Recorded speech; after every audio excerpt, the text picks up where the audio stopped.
We're talking about books, yes, and we're talking about other online book too. Pwede kang lumipat ng ibang grupo o ibang team. Pwede kasalanan ko. Happy ka na. Seryoso ko siyang tinignan. Below the most favorite chapter and pinaka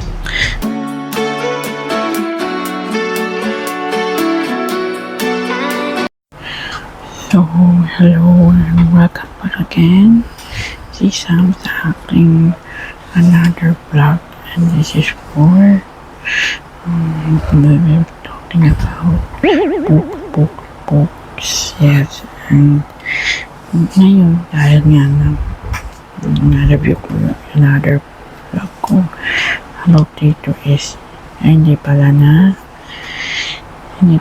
pang kalak naka-risk reduction siya, pero wala, so walang boses na narinig sa aking vlog. So for today's vlog, we're talking about other online book na by Penguin 20 na si Reynald Hernandez. So aking book review dito,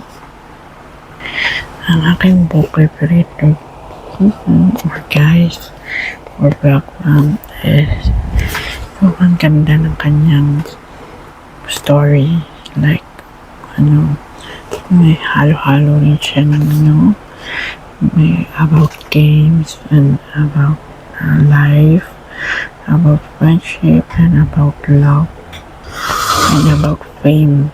So yun nga, kapag talagang minsan yung fame mo ay hindi sapat or talagang nawawala na or talagang bumabaksak ka na sa pagiging sikat mo, talagang wala ka nang magagawa doon. May magagawa ka pa doon, pwede kang lumipat ng ibang grupo o ibang team, o pwedeng lumipat ka ng ibang network o ibang bansa like Korea, like America. So ito nga yun, yung aking book review rito. Sobrang ganda, sarap ulit-uliting basahin. But soon, babasahin ko ulit ng paulit-ulit si Sam, guys, and not fun. So, next. Ito nga yun, kung gusto mo nito, then just grab it. And kung dahil continuation pa yung book 3 sa Wattpad app.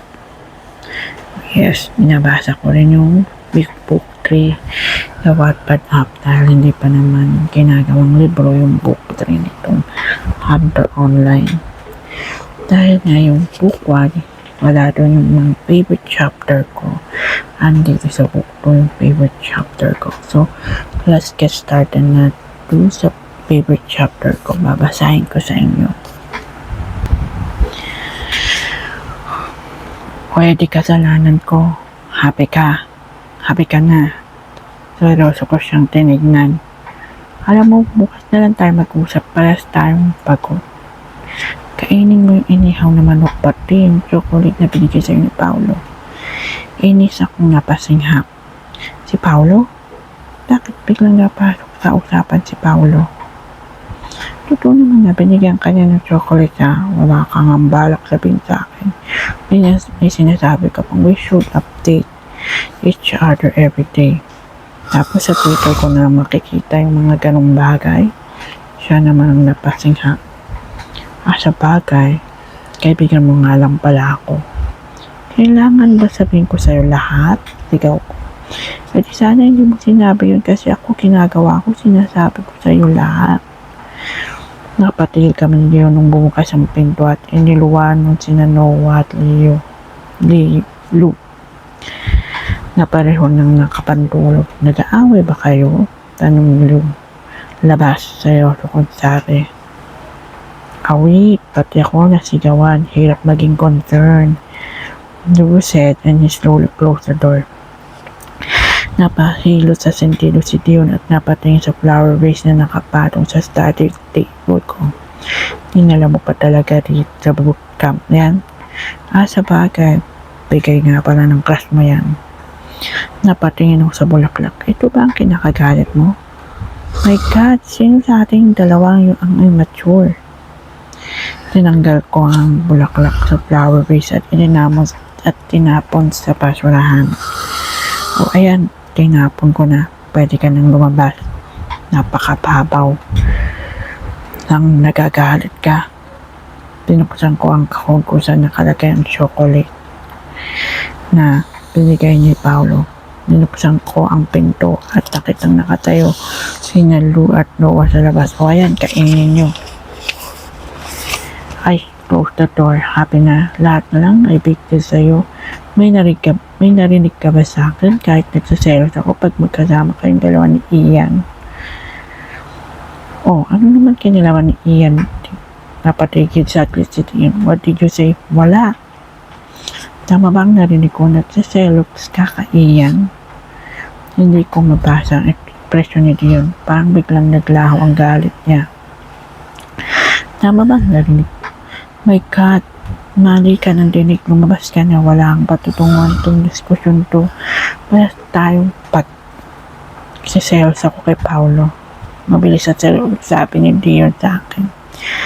Napatigil ako at napak ko yung mga aking kamao. Biglang bumilis ang tibok ng puso ko. Hindi ko gusto yung idea na lagi kayong magkasama pat nasa school ka.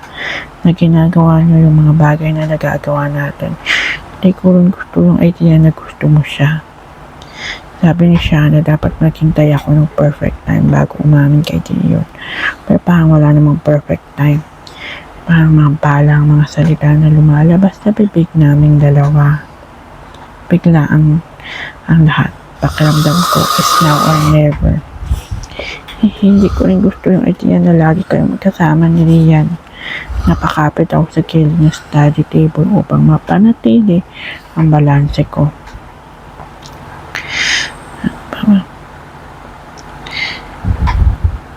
Pakiramdam ko ay anytime may mapapangupo ako dahil sa panghihina ng mga tuhod ko. I know, pinipilit kita para kaiyan, pero ang tanga ko pala sa part na yun kasi nagkakagusto na ako sa'yo.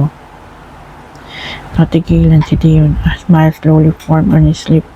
But you rejected me. Ilang beses mo sinabi sa akin na hanggang magkaibigan tayo at hindi ako pwedeng lumagpas doon. Because I'm your boy best friend. Dahil doon natuto akong makontento.